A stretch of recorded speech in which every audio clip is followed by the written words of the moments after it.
हाँ तो फ्रेंड्स आइए एक मोटिवेशन के साथ अपना हम क्लास को कंटिन्यू करते हैं। चलिए देखते हैं। कहा गया है कि जो बीत गया उस पर बात मत कीजिए और जो वक्त बच गया उसे बर्बाद मत कीजिए। हाँ तो आइए, मेरा YouTube channel focus on career classes में आपका स्वागत है। Good evening all of you, सभी लोगों को शुभ संध्या। चलिए, जैसा कि पिछले दिन हम अपने वीडियो में कहे थे कि डेली एक मैं सेशन लेकर के आ रहा हूँ जिसमें 20 क्वेश्चन मैथ का डेली डिस्कशन कराऊंगा। तो चलिए आज हम उसी क्वेश्चन का डिस्कशन कराएंगे। हाँ, एक बात और बता देना चाहता हूँ, जैसा कि जो मैं क्वेश्चन कराने जा रहा हूँ उस क्वेश्चन का पीडीएफ लिंक नीचे डिस्क्रिप्शन बॉक्स में दिया गया है।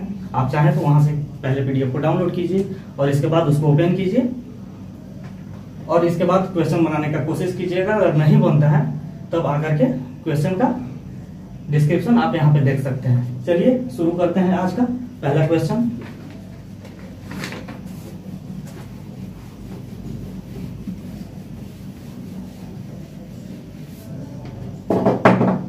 हाँ तो फ्रेंड्स, पहला क्वेश्चन ये है 16 के वर्गमूल तथा 4 के वर्ग का गुणनफल ज्ञात कीजिए।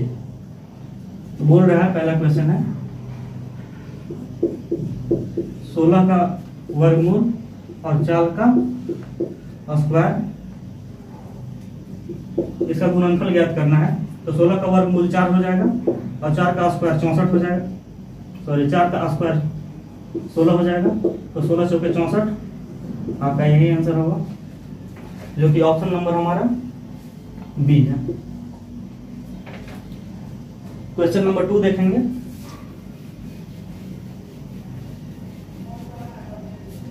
क्वेश्चन नंबर 2 है, यहाँ पे लिखना पड़ेगा, देखते हैं। Root under 1 minus sine square theta divided by 1 minus cos square theta, इसी का वैल्यू फाइंड करना है। तो हम चूंकि एक फार्मूला आप लोग को बता दें कि जैसा कि एक फार्मूला जानते हैं कि sine square theta plus cos square theta is equal to 1 होता है। अब इसी को हम अगर इस साइन को अगर इक्वल के उस साइड ले जाकर के देखते हैं तो 1 minus sine square theta is equal to हम यहाँ पे डायरेक्ट लिख सकते हैं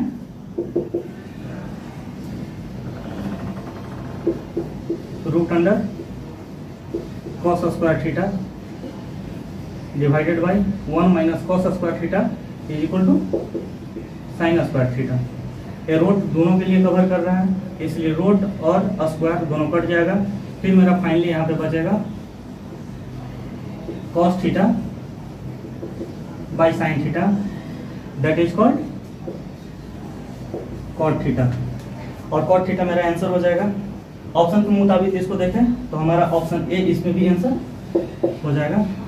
चलिए देखते हैं क्वेश्चन नंबर 3।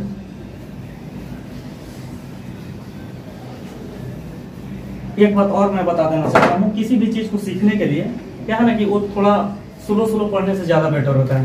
क्योंकि होता क्या है ना कि कोई भी चीज को स्टार्टअप करने के बाद उसको आपको फर्स्ट टाइम आने के बाद लगेगा कि क्वेश्चन नहीं हो पा रहा है, व्हाइट बोर्ड पे क्वेश्चन नहीं आ रहा है। इसीलिए हमने डिस्क्रिप्शन में एक लिंक दिया है, उसी से आप आकर के पीडीएफ को डाउनलोड करेंगे और आगे क्वेश्चन बनाने की कोशिश करेंगे। देखिए, घबराने की कोई जरूरत नहीं है। थोड़ा सा वीडियो का लेंथ बड़ा होगा, लेकिन हम कोशिश करेंगे कि हर एक क्वेश्चन को डिटेल में बनाएं। चलिए एक क्वेश्चन और है, क्वेश्चन नंबर 3 है। क्वेश्चन नंबर 3 कंपाउंड इंटरेस्ट से है। यहाँ पर देखते हैं, बोलता है कि चक्रवृद्धि ब्याज 8% की वार्षिक दर से निवेश किए गए 37,500 रुपए को 1.5 वर्ष में कितने हो जाएंगे, जबकि ब्याज का दर अर्धवार्षिक होता है। तो यहाँ पे हम देखेंगे कि अगर प्रिंसिपल की बात करें तो प्रिंसिपल हमारा 37,500 दिया हुआ है, और वही अगर रेट की बात करें, रेट हमारा 8% दिया हुआ है।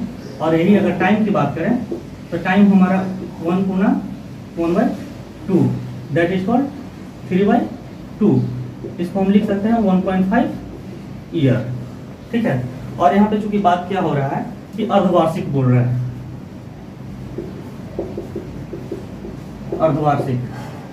अर्धवार्षिक मतलब ये हो रहा है कि अगर सपोज हम यहाँ पे अगर देखें तो 12 इज इक्वल टू 6, 12 में हम क्या कर रहे हैं, जो 6 हो रहा है, तो यहाँ पे हम 2 से डिवाइड कर रहे हैं 12 को, तब 6 हो रहा है। तो इससे हमारा ये कंफर्म होता है कि टाइम में हम 2 से मल्टीप्लाई कर देंगे, दैट इज कॉल्ड 3 इयर्स हो जाएगा। और रेट को हम 2 से डिवाइड कर देंगे, यहाँ पे 4% हो जाएगा। तो यहाँ के बाद आगे हम देखेंगे। तो आप जानते हैं कि हमारा प्रिंसिपल जो है 37,500 है, 37,500 का यहाँ पे अगर बात करें तो पहले से ऑल ओवर मेरा इस 100% था, अब 4% चल रहा है 6 महीना में। तो हम यहाँ पे 100 और 4 104% हो जाता है, और 104% अगर बात किया जाए तो 104% हो रहा है, इसलिए इसका पावर 3rd हो जाएगा चूंकि टाइम है। और यहाँ पे इसको हम फाइनली अगर ज्ञात करेंगे तो अगर इसको हम ज्ञात करते हैं तो इसमें मेरा फाइंड होकर के आता है 42,182.40, जो कि मेरा ऑप्शन नंबर ए है। और देखिए यहाँ पे अब बोलिएगा कि हम यहाँ पे इसका सॉल्यूशन नहीं कर रहे हैं, तो देखिए जब मैं एक फाउंडेशन बैच चलाऊंगा तो उसमें हम किसी भी चीज को कैसे कितना जल्दी कैलकुलेट करें उसके बारे में हम बताएंगे, जिससे कि आप किसी भी क्वेश्चन को बहुत जल्दी सॉल्व कर पाइएगा। चलिए देखते हैं क्वेश्चन नंबर 4।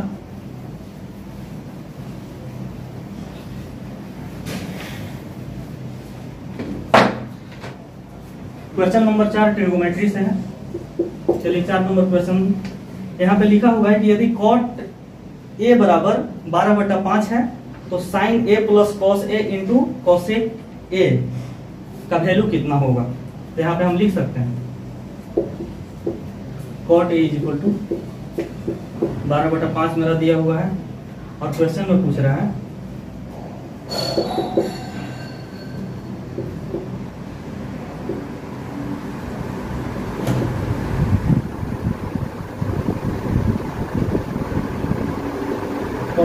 इसी का वैल्यू हमारा फाइंड करना है।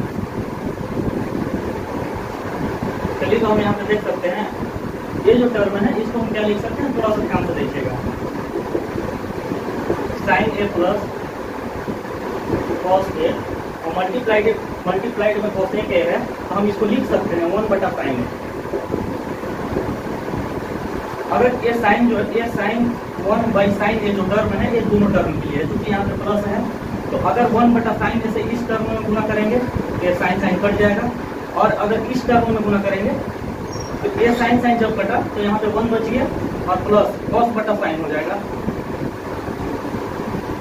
cos/sin है।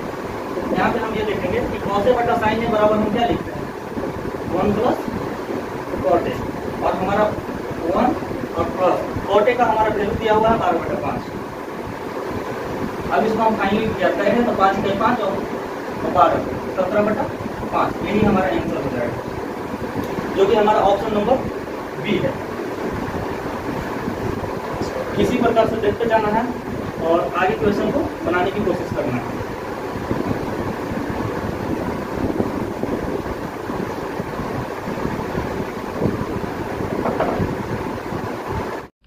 हाँ तो देखते हैं हम 5 नंबर क्वेश्चन। 5 नंबर क्वेश्चन कह रहा है कि एक आदमी 25% की हानि पर एक मेज को 4200 रुपये में बेचता है और उसे 25% लाभ कमाने के लिए मेज को कितना मूल्य में बेचना होगा। तो चलिए देखते हैं। मेज का जो कॉस्ट प्राइस है हम जिसको सीपी कहते हैं, सीपी मेरा है 4200 रुपये। इसको बोला जा रहा है ये जब सेल कर रहा है तो बोल रहा है कि 25% हानि पर इसको बेचता है।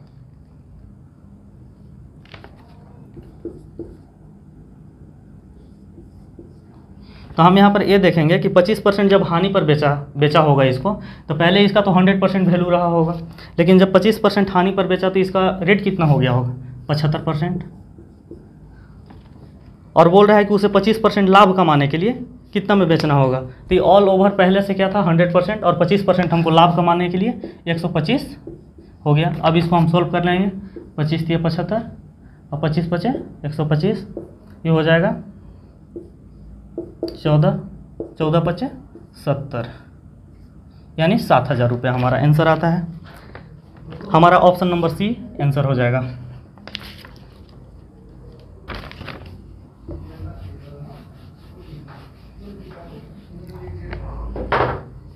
क्वेश्चन नंबर 6 देखेंगे। क्वेश्चन बोल रहा है कि दो स्थान ए और बी के बीच 300 किलोमीटर की दूरी है दो यात्री ए और बी एक साथ एक दूसरे की ओर चलना प्रारंभ करते हैं। 2.5 घंटा बाद उनके बीच की दूरी 25 किलोमीटर रह जाती है। यदि स्कूटर ए की चाल दूसरे स्कूटर की चाल से 10% अधिक हो तो प्रत्येक का चाल क्या होगा। तो यहाँ पे देखिए, मान लीजिए कि ये कोई पॉइंट है, डॉटेड पॉइंट है, इसके बीच का डिस्टेंस है 300 किलोमीटर। यहाँ से स्कूटर ए चलना प्रारंभ करता है, यहाँ से स्कूटर बी चलना प्रारंभ करता है। ये दोनों एक साथ चलना प्रारंभ करते हैं और बोलता है कि 2.5 घंटे के बाद इनके बीच की दूरी 25 किलोमीटर रह जाती है। तो 2.5 घंटे के बाद इन लोग चलते हैं, यानी 25 किलोमीटर रह जाती है अब दूरी। तो यानी कि इन लोग चले कितना, तो 300 में से अगर हम 25 किलोमीटर अगर घटा दें तो हमारा बचा 275 किलोमीटर। अब यही 275 किलोमीटर को इन लोगों ने 2.5 घंटों में तय किया। यहाँ से 1 दशमलव को हटाएंगे और यहाँ पे 0 बैठा देंगे। इससे इसको करेंगे तो 11 हो जाएगा, यानी 110। दैट इज कॉल्ड, हमारा ये कोरिलेटिव स्पीड आ गया, कोरिलेटिव स्पीड। अब होता क्या है, इसमें एक बात ध्यान देंगे, बोला गया है कि ये दोनों व्यक्ति एक ही साइड जा रहे हैं। क्योंकि इनका स्पीड, अगर स्पीड के बारे में बताया गया है कि यदि स्कूटर की चाल दूसरे स्कूटर की चाल से 10 किलोमीटर अधिक होगी, तो अगर इसका चाल अगर x किलोमीटर होगा तो इसका x + 10 रहा होगा। तो कोरिलेटिव चाल जब दो व्यक्ति एक ही साइड में चलते हैं तो उन लोग का स्पीड है से आपस में जुड़ जाता है। और उन लोगों ने, तो पहला का स्पीड हो गया x किलोमीटर पर घंटा और दूसरा हो गया x + 10। तो ये दोनों को जोड़ करके हमारा कोरिलेटिव स्पीड 110 किलोमीटर आ रहा है। तो x + 10 = 110, यहाँ से 2x हो गया, = इस 10 को हम इस साइड ले जाएंगे तो यहाँ बचेगा 100, 2 से कट जाएगा, x का वैल्यू हमारा 50 आ जाएगा। यानी कि पहला स्कूटर का जो स्पीड होगा 50 किलोमीटर पर घंटा और दूसरा स्कूटर का जो स्पीड होगा 50 + 10 यानी कि 60 किलोमीटर पर घंटा, यही होगा। तो हमारा ऑप्शन के हिसाब से देखें तो ऑप्शन नंबर ए हमारा सही आंसर होगा।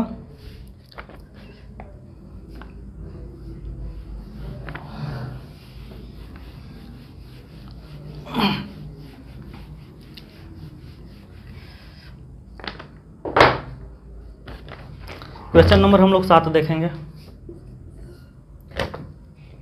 ए की लंबाई बी की लंबाई का 5/8 है, तो बी की लंबाई से ए की लंबाई का अनुपात क्या होगा।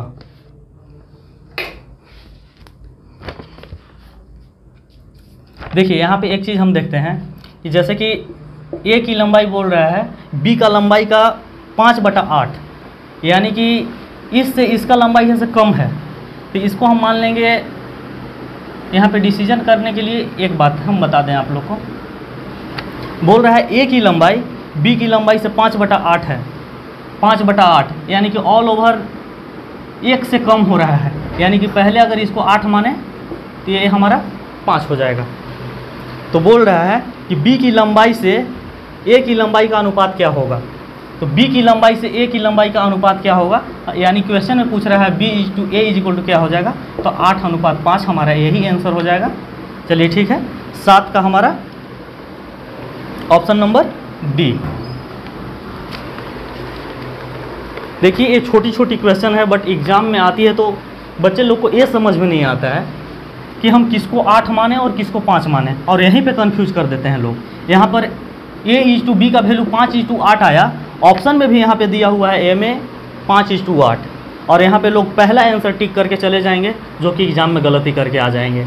इसलिए क्वेश्चन को ध्यान से पढ़ना है, उसको ऑब्जर्व करना है कि क्वेश्चन में आखिर डिमांड क्या है, और उसके अकॉर्डिंग हम क्वेश्चन को सॉल्व करेंगे और थोड़ा सा जल्दी सॉल्व करेंगे, तभी हम आगे बढ़ पाएंगे। ये क्वेश्चन देखने में बहुत ईजी है, लेकिन एग्जाम में इस टाइप का क्वेश्चन आता है और जो लोग बनाते हैं उनसे क्वेश्चन में काफ़ी मिस्टेक हो जाती है। चलिए क्वेश्चन नंबर हम 8 देखेंगे।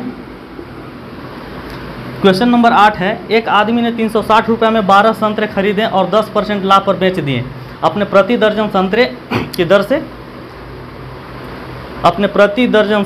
किस दर से बेचे कि 10% का उन लोगों का लाभ हो जाएगा। ये देखना है। चलिए हम देखते हैं। सबसे पहले एक बात जानकारी के लिए बता दें कि कोई भी चीज़ 12 पीस होता है उसको हम 1 दर्जन बोलते हैं। तो हम यहाँ पे क्वेश्चन देखेंगे कि एक आदमी 360 रुपये में 144 संतरा, तो 144 में अगर इसका दर्जन हम ज्ञात करें तो 144 बटा 12 करेंगे, यानी कि 12 दर्जन। 12 दर्जन, यहाँ पे 12 दर्जन का हमको लग गया 360 रुपये, तो हम ज्ञात करेंगे 360 बटा 12, यानी कि 1 दर्जन का मेरा रेट हो गया, 1 दर्जन का रेट हो गया मेरा 30 रुपया। अब क्वेश्चन का डिमांड है कि 10% बेनिफिट के लिए हम इसको कितना में बेचेंगे, तो इसका हम 10%, ये ऑल ओवर 100% है, इसका 10% एक्स्ट्रा निकाल लेंगे। तो यहाँ पर देखिए कितना शॉर्ट में जोड़ा जा सकता है। इसका 10% निकालेंगे 3 रुपये हो जाएगा, 30 और 3 डायरेक्ट 33 रुपये यहाँ पे मार करके हम आंसर निकाल लेंगे। अभी आपको सोचने में ये लग रहा होगा कि 30 रुपये का हम 10% इतना जल्दी कैसे ज्ञात कर लिए। तो आइए कभी जब हम अपना फाउंडेशन क्लास लाएंगे तब उसमें हम आपको परसेंटेज बहुत अच्छा से बताएंगे कि किसी भी संख्या को 10%, 20%, 5% हम कैसे फाइंड करें, और उसमें हम बताएंगे। तो यहाँ पे clearly option number C answer हो जाएगा।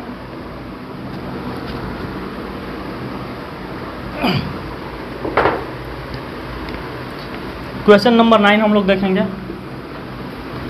2 क्रमागत संख्या ज्ञात कीजिए जिसमें पहले संख्या का 3 गुना दूसरे संख्या का 2 गुने से 5 अधिक है। तो देखिए यहाँ पे अगर जैसे ही हमको क्रमागत बोलता है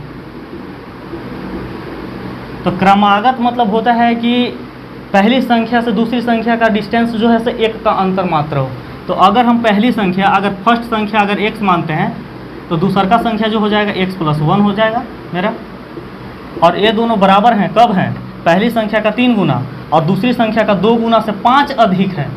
यहाँ पे बहुत लोग गलती क्या करते हैं कि इस 5 को ला करके यहाँ पे जोड़ देते हैं, लेकिन देखिए ये ऑलरेडी 5 अधिक है, तो ये जो छोटा है इसमें हम 5 जोड़ने की कोशिश करेंगे, ठीक है। और यहाँ से हम बात करेंगे तो यहाँ 3x = 2x + 2 और +5, यहाँ पे x = 3x = 2x + 7 हो जाएगा। और इस 2x को हम ए साइड लाएंगे तो 3x - 2x = x = 7। तो मेरा पहला संख्या यहाँ पे ज्ञात हो गया 7, और दूसरा संख्या x + 1 है, इसलिए 8। 7 और 8 मेरा यही आंसर हो जाएगा। चलिए ऑप्शन नंबर मेरा सी हो जाएगा आंसर।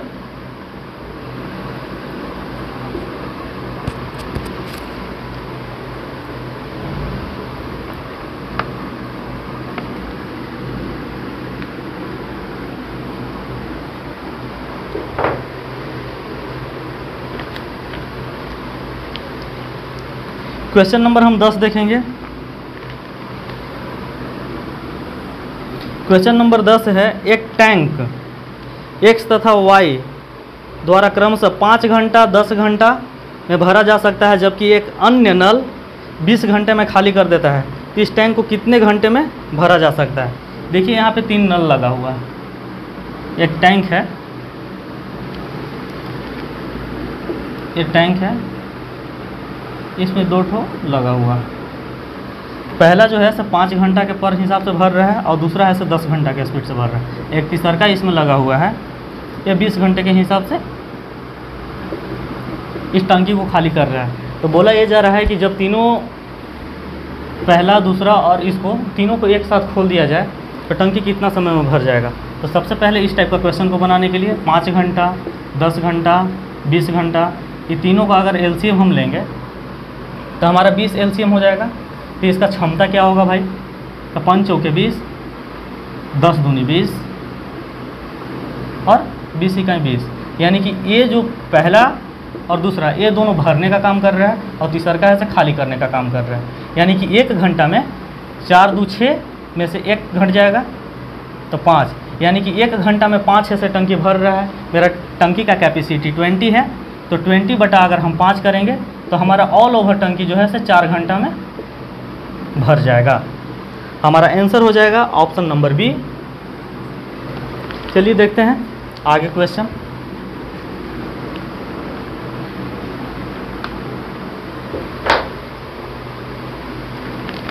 क्वेश्चन नंबर 11 बोल रहा है कि अनिल ने 6 रुपये प्रति अंडे की दर से 100 अंडे खरीदता है। उसने 25 अंडे 10% लाभ पर, 25 अंडे 25% हानि पर और 50 अंडे 20% लाभ पर बेचे। तो बताए कि अनिल द्वारा कितने प्रतिशत का लाभ हुआ।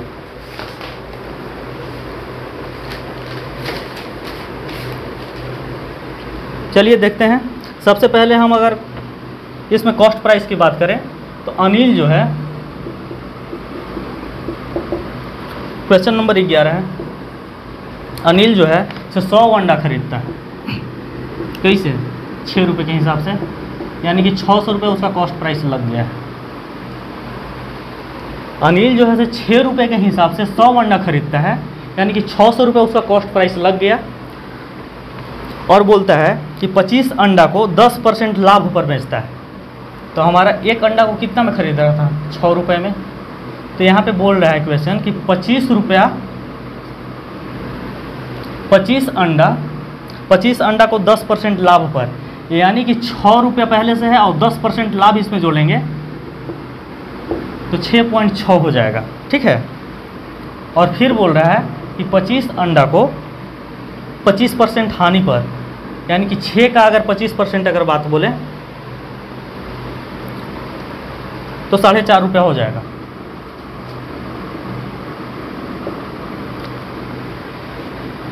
और 50 अंडा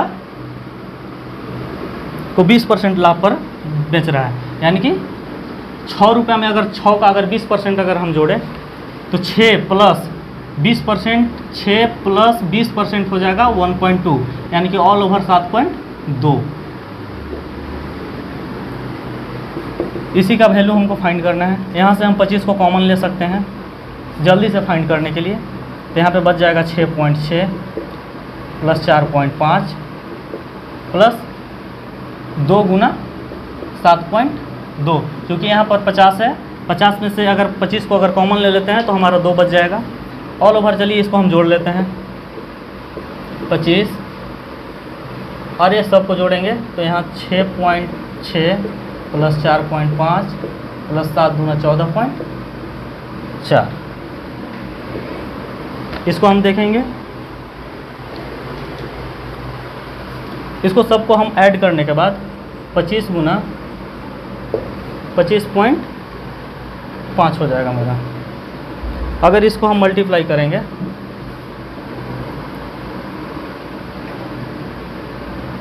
25 25 125 के 5, हाथ में 2, 25 25 125 और 2 27 के 7, हाथ में 12 और 25 दूना 50 और 12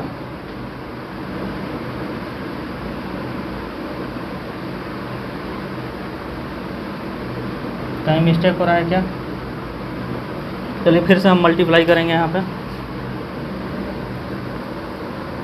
ये हमने सही जोड़ी है ना।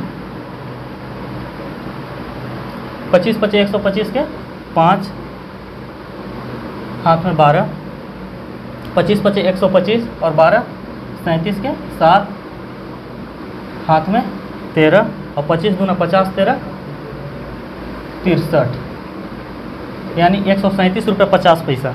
हम यहाँ पर देख रहे हैं कि इन्होंने कॉस्ट प्राइस जो लगाया वो 600 रुपया लगाया, और उन्होंने जब बेचा तो ऑल ओवर 637 रुपया 50 पैसा का बेचा।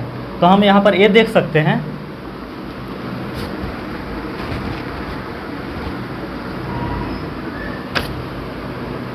ये कॉस्ट प्राइस है।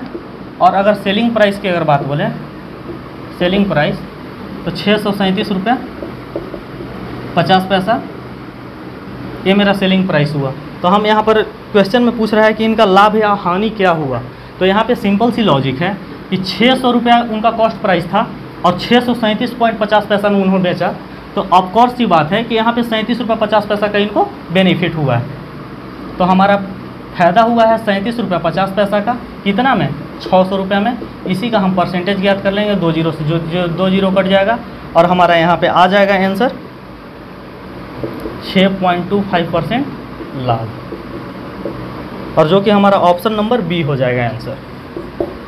थोड़ा सा परसेंटेज का क्वेश्चन है, कैलकुलेशन जहाँ पे आएगा वहाँ पे आपको कैलकुलेशन तो करना पड़ेगा, क्योंकि बिना कैलकुलेशन किए हुए एग्ज़ाम को पास आउट करना, और पास आउट करने से सिर्फ नहीं हो जाएगा, वहाँ पे क्या है ना कि आपको, हम कल पिछले दिन क्लास में हम बताए थे कि आपको स्पीड भी चाहिए और प्लस एक्यूरेसी भी चाहिए, तब जा कर के आपको कहीं ना कहीं सक्सेस अगर मिलेगा।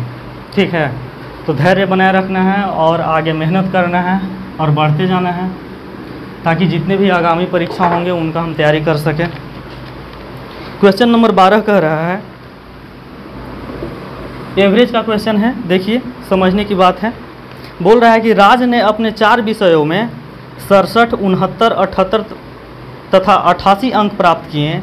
उन्होंने अपने 5वें विषय में कितने अंक प्राप्त करने चाहिए ताकि उनका औसत एवरेज जो हो जाएगा से 80 नंबर हो जाएगा।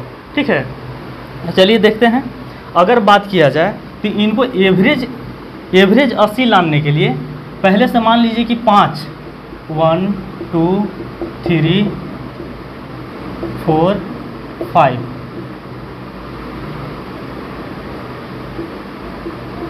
ये पांचों सब्जेक्ट का जो कुल अंक हुआ होगा उसमें हम 5 से डिवाइड करेंगे, तभी तो हमारा 80 होना चाहिए। That is called average. यहाँ पे हमारा 5 सब्जेक्ट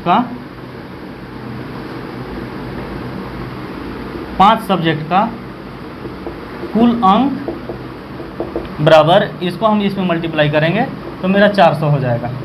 यानी कि उनको 400 अंक लाते तब जा कर के 80 एवरेज हो पाता।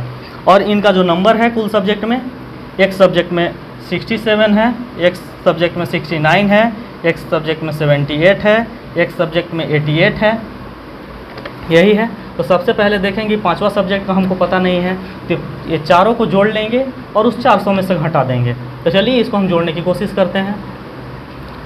9 7 16, 16 और 8 24, 8 32 के 2, हाथ में 3, 8 7 15, 15 6 21, 21 6 27 3 30, हमारा 302 आ रहा है और हमको पूरना चाहिए 400। तो हम यहाँ से सीधा डिफरेंस देख लेंगे, हमारा 92 नंबर का 302, 400 में से अगर 302 अगर हम घटा देते हैं तो हमारा 98 हो जाएगा। 302 घटा लीजिए, यानी कि 5वां सब्जेक्ट में मिनिमम हमको 98 नंबर लाना होगा, तब जा कर के हमारा एवरेज जो होगा से 80 होगा। ठीक है, तो इसका ऑप्शन नंबर डी हमारा आंसर हो जाएगा। चलिए देखते हैं आगे क्या है क्वेश्चन में।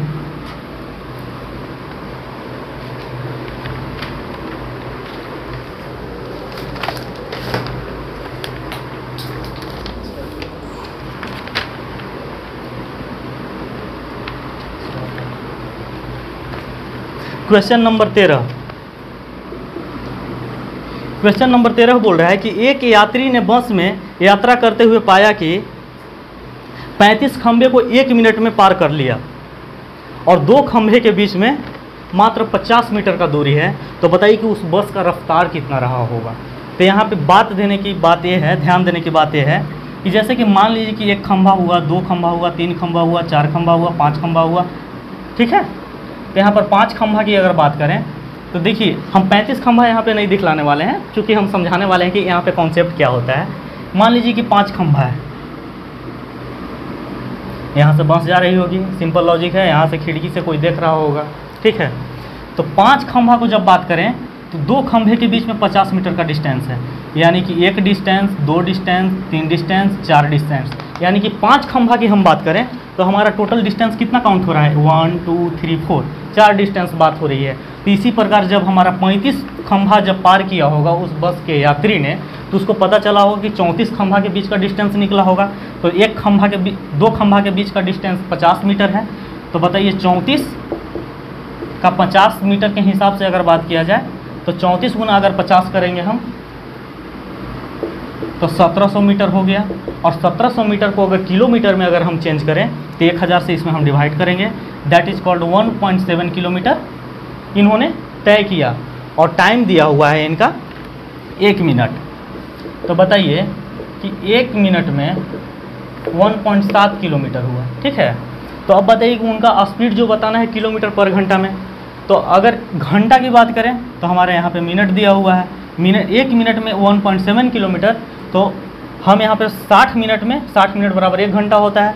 तो हम 60 मिनट बराबर क्या करेंगे, 60 मीटर बराबर करेंगे 1.7 इंटू 60 और इसी को हम मल्टीप्लाई करेंगे तो हमारा हो जाएगा 102 किलोमीटर पर घंटा। ठीक है, तो क्वेश्चन नंबर 13 का ऑप्शन हो जाएगा हमारा बी।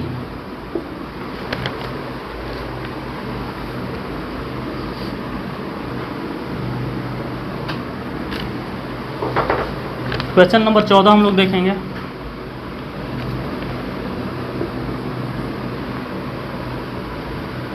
बोलता है कि अमन और अजय दीवार को क्रमशः 9 और 12 दिनों में पूरा कर सकते हैं, यदि दोनों एक साथ मिल करके अगर काम करें तो कितना दिन में। तो यहाँ पे अगर डिस्क्रिप्शन के साथ में अगर बनाना चाहे तो इनका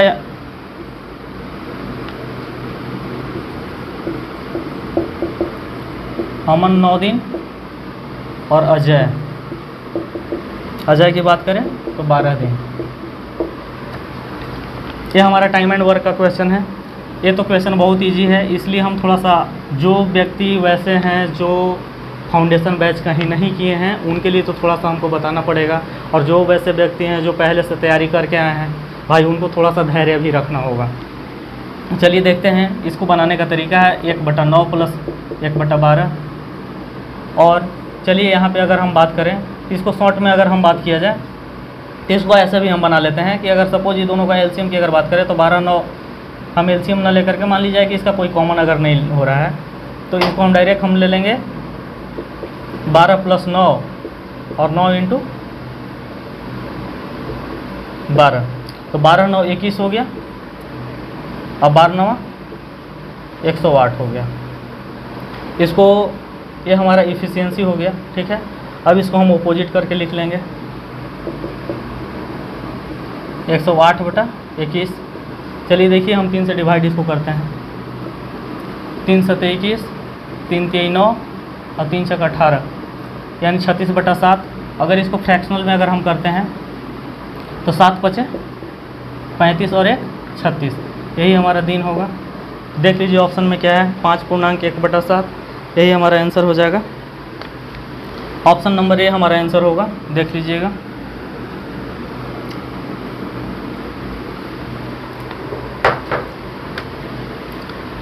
क्वेश्चन नंबर 15 थोड़ा इंटरेस्टिंग क्वेश्चन है और इस टाइप के क्वेश्चन को आपको याद करना पड़ेगा।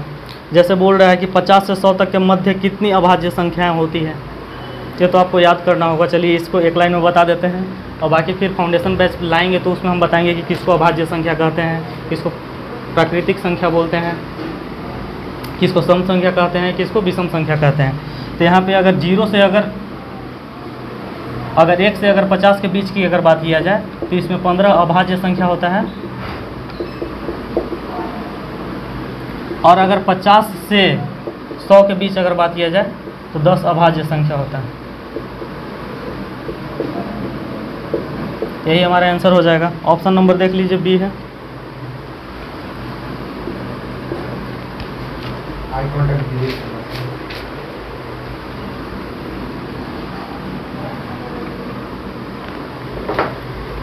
क्वेश्चन नंबर 16 हम लोग देखेंगे।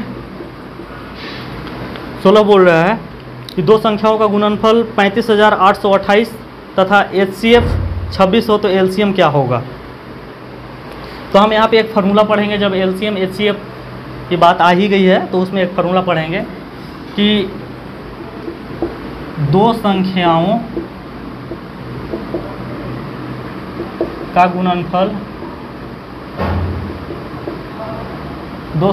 गुणनफल बराबर उस संख्या का LCM गुना HCF होता है। ठीक है, तो यहाँ पे हमारा दिया हुआ है गुणनफल दिया हुआ है, तो गुणनफल की बात किया जाए तो 35,828 है और उसमें से हमारा HCF दिया हुआ है, तो HCF दिया हुआ है तो LCM को यहीं पे रख देंगे और HCF हमारा 26 दिया हुआ है। तो सिंपल सी लॉजिक है कि ये 26 अगर इधर आएगा तो डिवाइड में हो जाएगा, तो LCM बराबर हम लिख सकते हैं, यहाँ 35 था, सॉरी 35,828 है, 35,828 डिवाइडेड बाई 26। अब देखिए एग्ज़ाम में जो लोग भी जाएंगे उसको थोड़ा सा एग्ज़ाम में जाएंगे, जब भी जाएंगे तो ऑप्शन को कंसीडर करेंगे। यहाँ पे अगर डिवाइड अगर करने में अगर थोड़ा सा स्लो भी हो रहे हैं तो वहाँ पे हम क्या करेंगे कि डिजिट से भी हम पकड़ सकते हैं कि एग्ज़ाम में कैसे टिक करके आना है, नहीं टिक करके आना है। अगर ऑल ओवर देखा जाए तो यहाँ पे 35 है और यहाँ 26 है, यानी कि 26 से जब भी डिवाइड लगेगा एक बार में ही लगेगा फर्स्ट।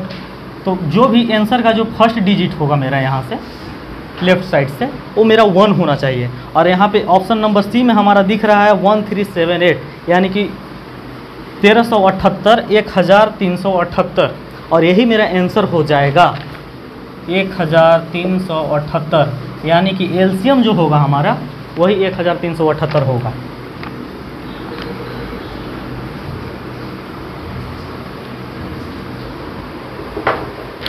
क्वेश्चन नंबर 17 देखेंगे। अलजेब्रा से क्वेश्चन है। बोला जा रहा है कि a square minus b square divided by a plus b, a plus b is equal to 25 दिया हुआ है। ये गिवन है क्वेश्चन में, तो आपको फाइंड क्या करना है, a माइनस बी का वैल्यू फाइंड करना है। तो चूंकि आप अलजेब्रा में एक फार्मूला जानते होंगे कि a square minus b square is equal to होता है a plus B into A minus b होता है, ठीक है। तो हम यहाँ पे लिख सकते हैं इसके जगह पे a plus B into A minus B और divided by a plus B, और इसके बराबर में हमारे यहाँ पे गिवन है 25। तो यहाँ पर देख क्या रहे हैं हम कि a प्लस बी से a प्लस बी कट जाएगा और हमारा जो आंसर आएगा a minus b is equal to 25। तो हमारा यही आंसर हो जाएगा a minus b is equal to 25। देखेंगे ऑप्शन में, ऑप्शन नंबर हमारा सी आंसर हो जाएगा।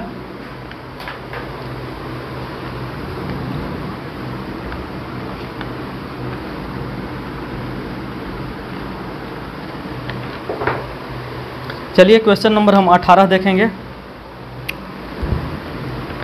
क्वेश्चन नंबर 18 क्या कह रहा है कि यदि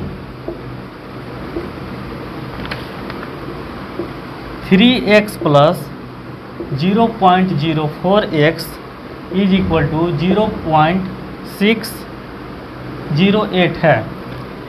तो यहाँ हमारे x का मान फाइंड करना है। तो यहाँ पे कंसीडर कीजिएगा, अगर ये दोनों को हम ऐड करते हैं तो 3.04x इज इक्वल टू 0.608 होगा। तो यहाँ पे बहुत सारे जो लोग होते हैं वो क्या करते हैं कि जब वो बोर्ड मास बनाते हैं यहाँ से, जब ये मल्टीप्लाई से यहाँ पे ले जाते हैं डायरेक्ट यहाँ पे, तो इनको पता नहीं चलता है कि कितना कॉमा कटेगा, कितना कॉमा हटेगा, कितना जीरो बैठाएंगे, कितना जीरो नहीं बैठाएंगे। तो हम उन लोगों के लिए सिंपल सी बात कहते हैं कि जो पॉइंट यहाँ दिख रहा है, ये पॉइंट के जगह पे आप यहाँ पे सामने में 1 लिखिए और जितना डिजिट पॉइंट के बाद है उतना जीरो आप बैठा दीजिए, यानी ई पॉइंट का काम ख़त्म हो गया। जस्ट इसी प्रकार से यहाँ भी करेंगे, पहले 1 लिखेंगे इसके सामने, फिर 608 तीन डिजिट है तो यहाँ पे हम लिखेंगे 3 गो जीरो, और ए पॉइंट का भी काम ख़त्म हो गया। अब यहाँ पे बात किया जाए तो इस संख्या से इस संख्या सीधा कट जाएगा, कितना बार में, 2 बार में कट जाएगा, और ये 2 अंक और ये 2 अंक कट जाएंगे। यहाँ पे हमारा सिंपल जो दिखेगा x दिखेगा, और x बराबर हमारा हो जाएगा 2/10, यानी कि 0.2। यहाँ पे हम बताएंगे कि किसी भी चीज़ को, किसी भी फ्रैक्शन को हम डेसिमल में कितना जल्दी कैसे चेंज करेंगे। 100 से डिवाइड करेंगे तो कितना दशमलव ए साइड ले जाएंगे, कितना 10 से गुना करेंगे या 100 से गुना करेंगे तो दशमलव कितना ए साइड जाएगा, यह हम जल्दी बताएंगे। जब मैं लाऊंगा फाउंडेशन बैच तो उसमें मैं बताऊंगा डिस्क्रिप्शन में। चूँकि वीडियो का ज़्यादा लेंथ हो जाएगा इसलिए हम थोड़ा फास्ट तो ना बोले, थोड़ा स्लो ही चला रहे हैं। चलिए क्वेश्चन नंबर 19 देखेंगे हम, सेकेंड लास्ट क्वेश्चन है। कितने समय में 8,750 रुपये का साधारण ब्याज 8% की वार्षिक दर से मूलधन का 6/25वां हो जाएगा। तो यहाँ पर देखिए, आप जानते होंगे सिंपल इंटरेस्ट का फॉर्मूला PRT/100 बोलते हैं, प्रिंसिपल रेट टाइम यही बोलते हैं। साधारण ब्याज का यही फार्मूला होता है। तो हमारा यहाँ पे प्रिंसिपल दिया हुआ है कितना, 8,750 दिया हुआ है। रेट दिया हुआ है हमारा 8%, ठीक है। और टाइम का हमको पता नहीं है, जो कि इसी को हमको फाइंड करना है। 100 से करते हैं। और बोल रहा है इसमें कि जो हो जाता है वो मूलधन यानी प्रिंसिपल का 8750 का 6/25 हो जाता है। इसी को कंसीडर करना है। तो अब ये हमारा इक्वेशन हो गया। अब इसको हम टी का वैल्यू फाइंड कर लेंगे। चलिए इससे इसको हम काट देते हैं। ये 25 चौका 100 हो जाएगा, 4 दूना 8 हो जाएगा, यानी 2t इज इक्वल टू हमारा 6 आया, यानी t का वैल्यू 6/2 हो जाएगा। दैट इज कॉल्ड 3 वर्ष, 3 ईयर, 3 वर्ष हम इसका आंसर बोल सकते हैं। तो 19 का हमारा ऑप्शन नंबर ए हो जाएगा, ठीक है। चलिए आगे हम 20 नंबर क्वेश्चन देखेंगे।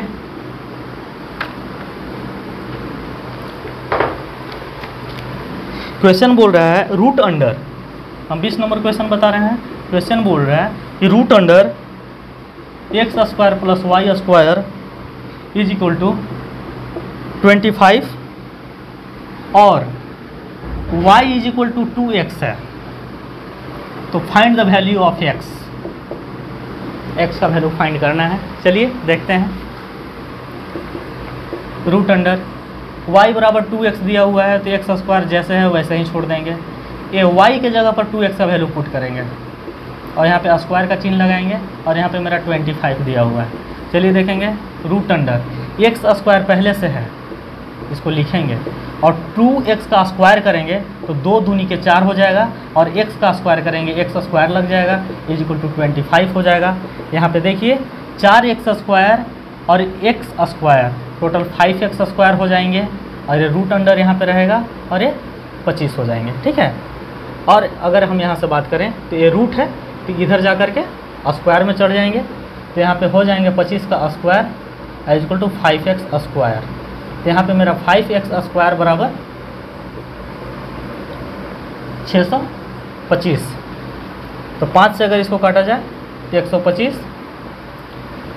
तो x² इज इक्वल टू 125, तो x बराबर रूट अंडर 125 हमारा ऑप्शन नंबर सी हो जाएगा। चलिए आज का सेशन पूरा हुआ।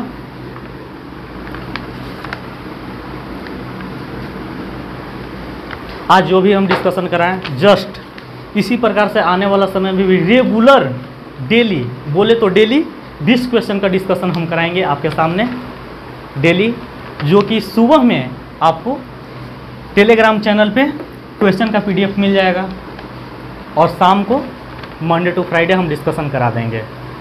और वैसे विद्यार्थी जिनको हो सकता है कि ये क्वेश्चन ज़्यादा इजी लग रहा है तो कोई बात नहीं है, वो अपने छोटे भाई को मौका दें और आगे सीखने के लिए प्रेरित करें। और बता दें हम आपको एक चीज़ कि टेलीग्राम पे हमारा टेलीग्राम का लिंक है जो इसी डिस्क्रिप्शन बॉक्स में दिया हुआ है, फेसबुक पेज का भी दिया हुआ है। आप जा कर के वहाँ से आप टेलीग्राम चैनल में जुड़ सकते हैं और मेरा व्हाट्सअप नंबर भी दिया हुआ है इसी वीडियो के डिस्क्रिप्शन में। आप जा कर के वहाँ पे व्हाट्सअप से भी जुड़ सकते हैं और किसी भी समय में अगर आपको लगता है कि मैथ का क्वेश्चन में हमको प्रॉब्लम हो रही है, आप हमें व्हाट्सअप करें, हम आपका उसे बहुत खुशी से हम उसका रिप्लाई देने का कोशिश करेंगे। चलिए धन्यवाद।